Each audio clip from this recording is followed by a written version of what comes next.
भगवान कालह परम शोभना, बोले जहाँ प्रभु आते हैं वहां काल भी सुंदर हो जाता है। अब जो गोकुल में भगवान आए, जिसके गर्भ से, जिस माँ के गर्भ से पुत्र बन के प्रभु आए हो, उन माता देवकी के भाग्य का जितना वर्णन किया जाए, इसीलिए कहते हैं जो माँ बेटे को जन्म देती है ना, उस माँ से भी ज्यादा अधिकार और सम्मान जो माँ पालती है बच्चे को, उसका हो जाता है। देवकी के नाम को आप भागवत में ढूंढेंगे तो गिनती में आपको मिलेगा, लेकिन माता यशोदा के नाम से पूरी भागवत भरी है। एकदा गृहदासीषु यशोदानंद गेहिनी, एकदा गृहदासीषु, जहां भी इतने इतने श्लोकों में कृष्णाय वासुदेवाय, माता देवकी का नाम तो सुखदेव जी कहते बहुत कम आया, लेकिन यशोदा जी के नाम से पूरी भागवत भरी पड़ी है। तो जब राम जी आए तो पूरे अवध में हर किसी को आनंद हो गया, केवल 2 लोग दुखी हो गए। अब आप बताइए भगवान के आने से दुखी कौन हो सकता है? एक तो भगवान दिन में आए और ऊपर से दिन के ठीक 12 बजे आ गए। सूर्य वंश में भगवान ने जन्म लिया, दिन के 12 बजे आए ठीक दोपहरिया में, और सूर्य भगवान ने अपने रथ की जो गति है उसको रोक लिया। 1 महीने का अवध में दिन हो गया और किसी को पता ही नहीं चला। मास दिवस कर दिवस भा मर्म न जाने कोई, रथ समेत रबिहा क्यों और निशा कवन विधि हो। 1 महीने का दिन हो गया। बाबा गोस्वामी जी कहते हैं किसी को पता भी नहीं चला अवध में, इतना लंबा दिन हो गया। लेकिन तब भी दुखी रह गई कौन? बोले रात्रि देवी और चंद्रमा देवता। ये दोनों क्यों दुखी हो गए? क्योंकि रात में भगवान आए नहीं, दिन में आ गए, तो रात्रि देवी को दर्शन हुआ नहीं। और चंद्रमा भी तो रात में ही निकलते हैं, उन्हें भी दर्शन नहीं हुआ। तो ये दोनों जाकर के मुंह कुप्पा करके बैठ गए। हमारे ब्रज में कहते हैं जैसे कोई बहू हो, नई नई घर में आए, सास उसको कुछ कह दे तो रूठ के बैठ जाए। अब अपने यहाँ कहते हैं कि गुस्सा करके बैठ जाए, लेकिन हमारे यहाँ कहते हैं कि मुंह कुप्पा करके बैठ जाए। और ऐसो लगे ना कि दोनों गालन में 2 रसगुल्ला दबा के बैठी हो। मुंह इतना फूल जाता है ना, ऐसे लगे 2 रसगुल्ला दबे हैं मुंह में। तो हमारे यहाँ सास तो डांट भी देती है, अरे बावरी है गई का, मुंह कुप्पा करके बैठी है, ऐसो लगे 2 गुलाब जामुन दवाई है बगल में, ऐसो लगे मुंह कुप्पा करके बैठी है। तो ये दोनों जब दुखी हैं तो भगवान राम ने कहा भैया आप दोनों इतना दुखी क्यों हो? मेरे आने से तो संसार आनंदमय बन जाता है, आनंदित हो जाता है, तुम दोनों क्यों दुखी हो? तो रात्रि देवी ने कहा मेरे दुख का कारण कोई और नहीं बल्कि आप ही हैं, मेरे दुख का कारण आप हैं। बोले क्यों? बोले आप दिन में क्यों आए? भाई थोड़ा रात में आ जाते, थोड़ा दिन भी रहती, थोड़ा रात भी रहती, शाम भी रहती, दिन भी रहती, हमें भी दर्शन हो जाता, हम भी दर्शन कर लेते। लेकिन महाराज आप तो दिन में आ गए, सूर्य वंश में आए, दिन के 12 बजे आए और भगवान सूर्य ने अपने रथ की गति को रोक लिया। अब हमें दर्शन हो तो कैसे हो?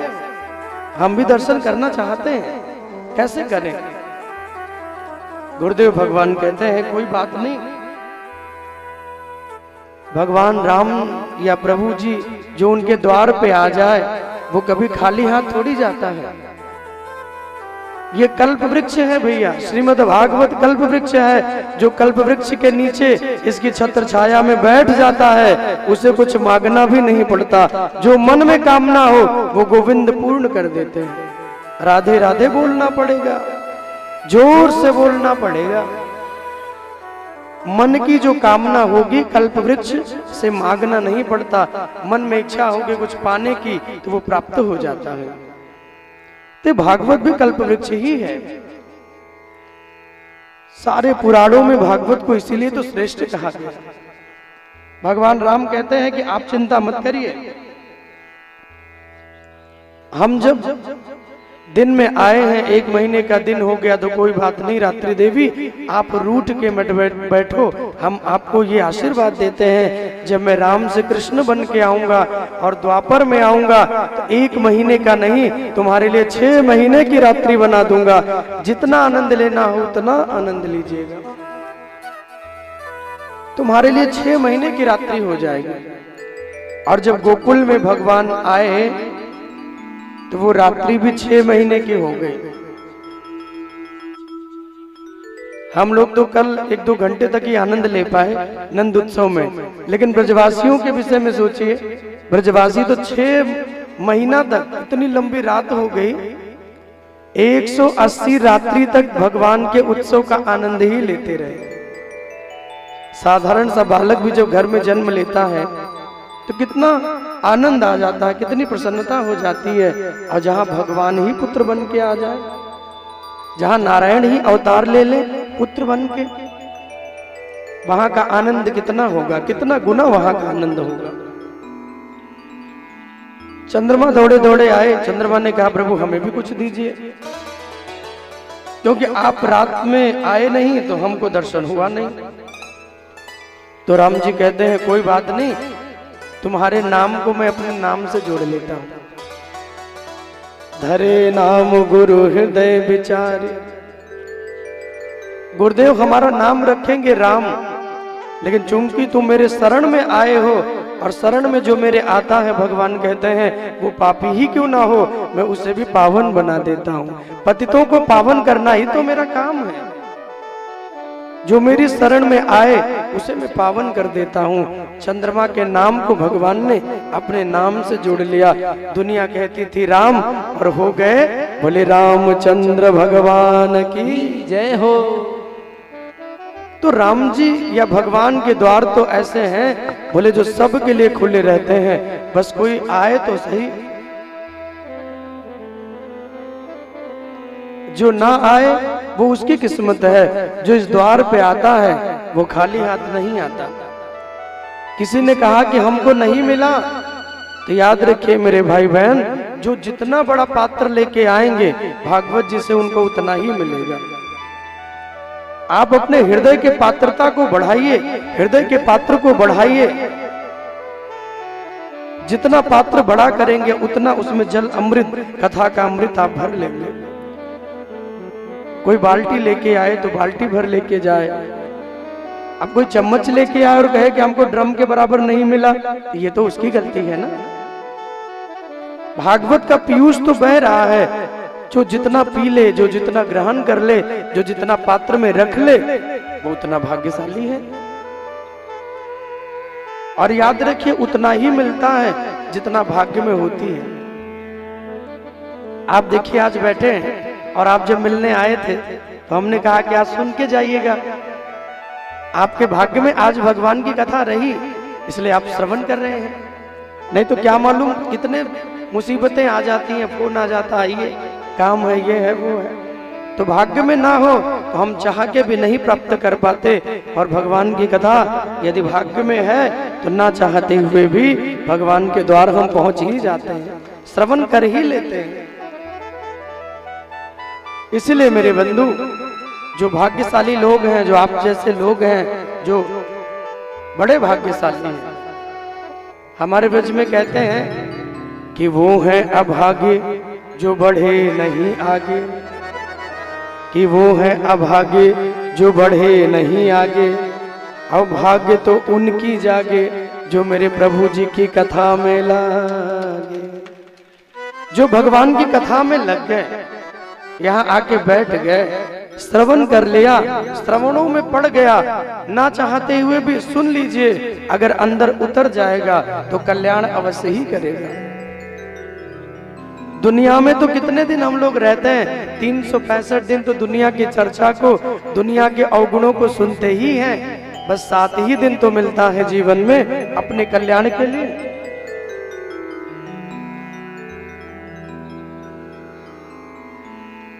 ज्यादा नहीं, केवल 7 ही दिन मिलता है जीवन में अपने कल्याण के लिए।